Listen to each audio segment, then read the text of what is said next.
আসসালামু আলাইকুম। আমি Tushar yes tourism hotel management institute. আজকে আমাদের এখানে একজন ট্রেনিশিপ আছেন, নাইম। সে যাচ্ছে হলিডে ইন ঢাকা সিটি সেন্টারে ইন্টার্নশিপের জন্য। তার কিছু স্টোরি আছে, সেগুলো আমরা শুনবো তার কাছ থেকে। সো নাইম, কেমন আছেন? আলহামদুলিল্লাহ ভালো আছি। আপনি ভালো আছেন? এই তো ভালো আছি। আপনি আপনার পরিচয়টা দিবেন প্লিজ। আমার নাম মোহাম্মদ নাঈম। আমি পড়াশোনা করছি জাতীয় বিশ্ববিদ্যালয় বিবিএতে এবং ES tourism and hotel management থেকে আমি ৬ মাসের ফুড অ্যান্ড বেভারেজ প্রোডাকশনে কোর্স করেছি।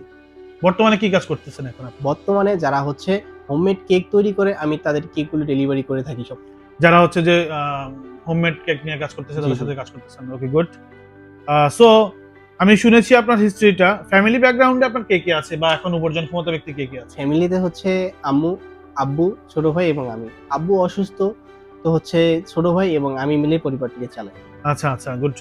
সো এই ট্রেডে আসার মানে যে আপনার একটা পছন্দ, কেন কেন এই ট্রেডে আসতে যাচ্ছিলেন আপনি? ছোটবেলা থেকেই আমার রান্নার প্রতি অনেক বেশি শখ ছিল এবং হচ্ছে আমি যখন পড়াশোনা করি তখন দেখি যে বিভিন্ন ফ্রেন্ডরা যারা পাবলিক ইউনিভার্সিটিতে আছে, প্রাইভেটে আছে, তো ওদের সাথে অনেক কমিউনিকেশন ভালো থাকাতে আমি তাদের বিভিন্ন হোস্টেলে, মেসে গিয়ে থাকতাম। তারাও আমার এখানে আসতো। দেখতাম তারা অনেক বেশি পড়াশোনা করতো।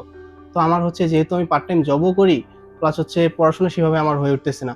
তো আমি ভাবতেছি কোনো একটা কারিকুলাম শিক্ষা নেই যেটাতে হচ্ছে আমি তাড়াতাড়ি নিজের সম্মানও থাকবে অনেক ভালো এবং পেশাটাও অনেক ভালো হবে। তো সেই হিসাবে আমি কুলিনারি ইন্ডাস্ট্রিকে বেছে নিই। ওকে, গুড। সো আমি যতটুকু আপনার সাথে কথা বলে শুনেছিলাম যে আপনার একটা ফ্যামিলি ব্যাকগ্রাউন্ডে বাধা ছিল, আপনার মা বা হচ্ছে যে আপনি আপনার জেলায়ও পাচ্ছিলেন না এমন কাউকে খুব সন্ধান। সো ফ্যামিলি বাধা কি ছিল এরকম? আমার বাড়ি হচ্ছে কুড়িগ্রামে। তো হচ্ছে কুড়িগ্রামে এই পেশার মানুষকে আমি খুবই কম খুঁজে পেয়েছি। একদম পাইনি। তো হচ্ছে এটা ১ম যখন আমি আম্মুকে গিয়ে বলি, তখন আম্মু হচ্ছে এলাকার যারা বিভিন্ন চাকরি চাকরিজীবী মানুষ আছে তাদের সাথে কথা বলে যে, "দেখেন আমার ছেলে এটা করতে যাচ্ছে তো কি হয়?" তো সবাই একটা না বোধক উচ্চারণ বলে যে, "না আসলে এটা তো কি হবে এগুলা করে? এগুলো তো তেমন কেরিয়ার নেই।" তো এটাই হচ্ছে আমার মূলত বাধা ছিল। ওকে, গুড। সো এই যে বাধা পেরিয়ে ইয়ের সন্ধানটা আপনি কিভাবে পেয়েছিলেন? বাধা পেরিয়ে যখন আম্মুকে আমি আরো ভালোভাবে বোঝাইতে পারলাম যে না এটাতে কেরিয়ার আছে, অনেক সুন্দর, তখন আম্মু বুঝলো। তখন বলল, "হ্যাঁ, তুমি এখন খোঁজ নাও।" তো আমি হচ্ছে গুগলে ১ম সার্চ করি culinary institute nearby me. তো হচ্ছে এখানে বেশ কিছু ইনস্টিটিউট পাই। এগুলোতে হচ্ছে আমি ভিজিট করি। ভিজিট করার পর আমি করতাম কি রাত জেগে হচ্ছে বাংলাদেশের শেফ যারা হচ্ছে বাইরের দেশে কর্মরত আছে তাদের সাথে কথাবার্তা বলতাম।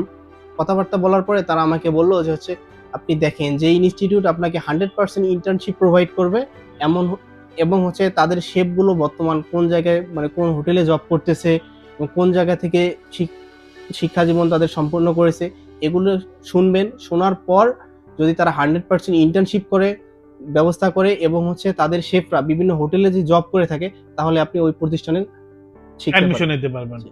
সো এরকম কি পেয়েছিলেন আপনি?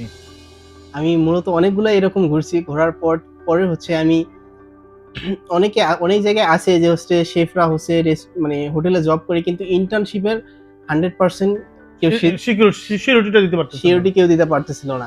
বলতেছে আপনার নিজের ম্যানেজ করে নিতে হবে। তো আমি চাচ্ছি যে হচ্ছে আমাকে আমার প্রতিষ্ঠানই যেন ইন্টার্নশিপ দেয়। সেই হিসেবে আমার হচ্ছে কথা বলতে পরিচয় হয় ইএস এর এক স্টুডেন্টের সাথে। আচ্ছা। তো হচ্ছে ওই ভাই আমাকে বলে যে হ্যাঁ, ইএস ইনস্টিটিউট বাংলাদেশের একমাত্র ইনস্টিটিউট যে 100% ইন্টার্নশিপ প্রোভাইড করে। তো তুমি চাইলে ওটাতে দেখতে পারো। তো আমি এরপর ইনস্টিটিউটে আসি, কথা বলি। কথা বলার পর তাদের কথা এবং হচ্ছে কাজে বিশ্বস্ততা পাই। পাওয়ার পর আমি ইএস এ এডমিশন নিই। ওকে, গুড।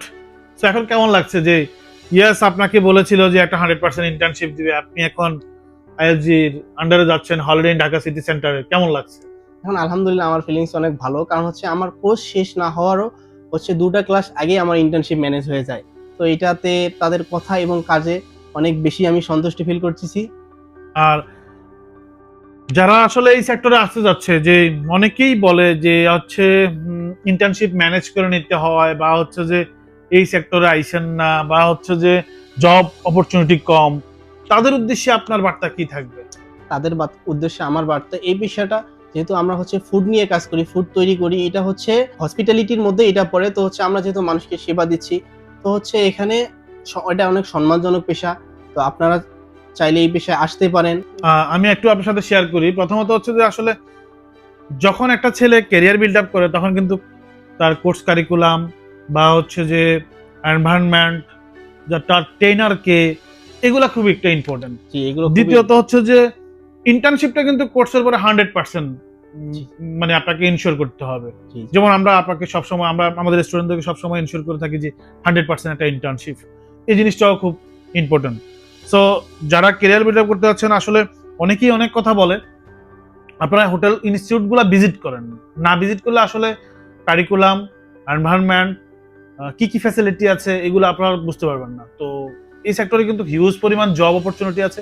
আমরা প্রতিনিয়ত স্টুডেন্টদেরকে জব দিচ্ছি এবং কি জবে সহযোগিতা করে যাচ্ছি।